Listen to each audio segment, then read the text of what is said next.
Are you looking to track online expenses, like how much you spent in a year, get notified when a payment is coming, get notified of a list of all the payments you have to do in a year, etc.? Just a whole lot of information of your online expenses. Well, there's a deal that's going on right now that's called License One, and it helps you with that task. Now, you might be saying, you know what, I already use Google Sheets, Excel, Airtable, Notion, etc. And if that works for you, that's fine. But if you don't like looking at data in tables and you like something more fancy and more dynamic, well, there's this deal. Check it out and decide for yourself. So let's go jump over to my desktop right now.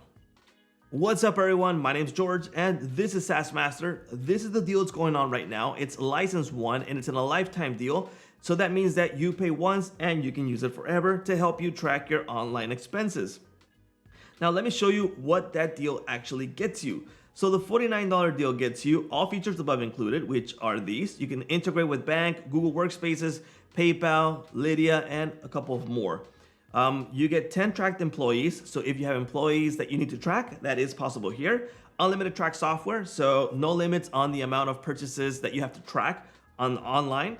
3 monitor bank accounts. If you need more features that are unlimited, jump into license tier 2, which is $99. I mean, for most of us, license tier 1 is more than enough for us, okay? So let's go jump over to my dashboard. This is the License One dashboard, and right now I have it loaded up with demo data just so you check out how it's going to look. In a bit, I'll jump into the normal data. So spent since May 1st, it's $446.76. So I have a quick overview of the expenses that I've made. If I click on it, it'll take me to the application section. Let me go back to dashboard. Renewals due this month, so I'm able to know what's coming this month to do payments, right? So there's 6 of them. So I'm gonna click on it and I'm only going to view what I have to renew. So for example, let me click on this. There's a timeline of what I'm going to have to renew. So for example, on the 1st, I have to pay Zapier, Lemlist, Webflow, Zoom, etc. And I'm able to view this in a timeline. So it helps me track that information. Tracked applications in total, that's 31 of these. The budget allocation by team, by category. The renewals, you got a quick view over here of the renewals. There's a task section if we want to create tasks for our employees, like to-do task, completed. The applications that I'm tracking. So for example, here's a list of all the applications that I'm tracking. So for example, we have Adobe here. It's in the marketing for team. I can change the marketing team, the application manager, the users, the billing cycle. Let me go back there. Let me open one of these. I can set, for example, renewal. This software renews just in case that this is a one-time purchase, a lifetime deal, etc. Obviously, you don't need to get renewed. You don't need to get notified for renewing. So you can do the contract renew date, the team, the application manager, application type, billing cycle. So like I mentioned before, if it's not annual, it could be monthly, one-time, lifetime, or other. Okay, the next payment date and the category.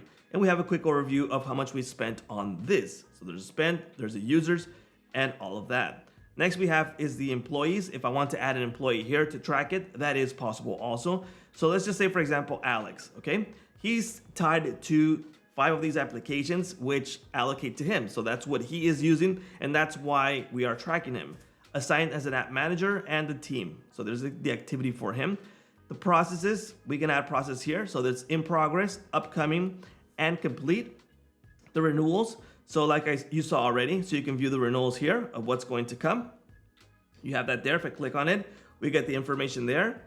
And the data sources, this is where we add our data source to track information automatically. So in this case, if I add one of my data sources, it's gonna automatically grab the information, so it adds it here. So if it knows that I'm paying for Adobe, if I'm paying for a server, for a hosting plan, etc., it's gonna add it here automatically if it's tied to one of these.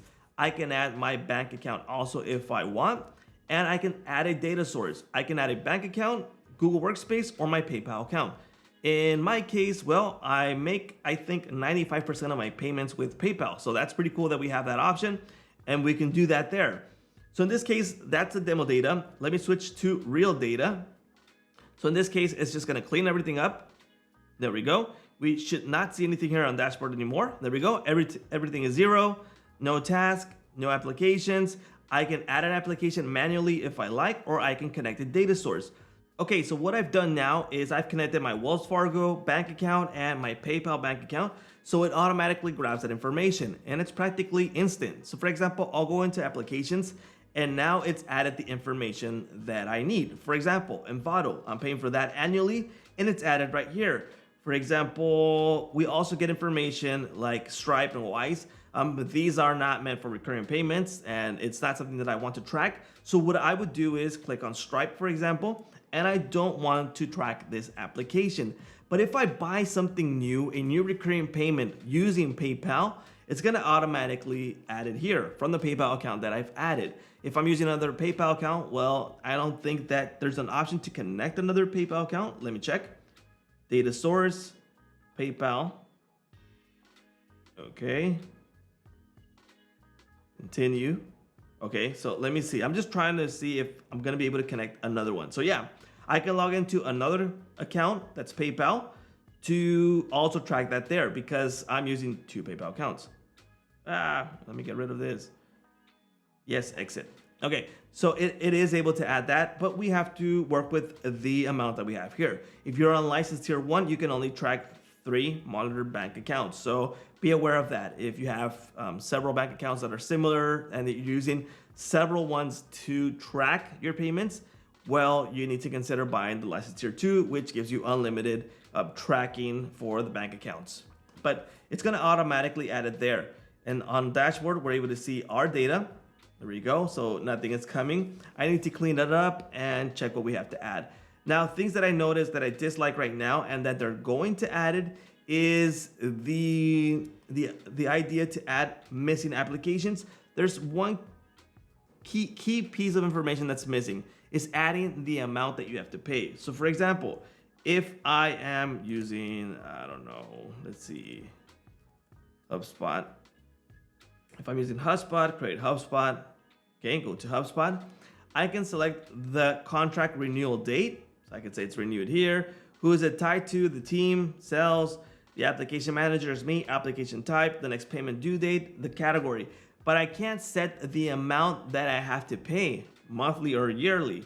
So that's something that they are going to implement in the future, but as of now, it's not available. So I hope they add that soon so we can use it in other circumstances where it's not tied to the bank account. And for example, if I'm only paying for one service on a particular bank account, well, I don't want to add it just for one service. I want to add it manually so I avoid that trouble.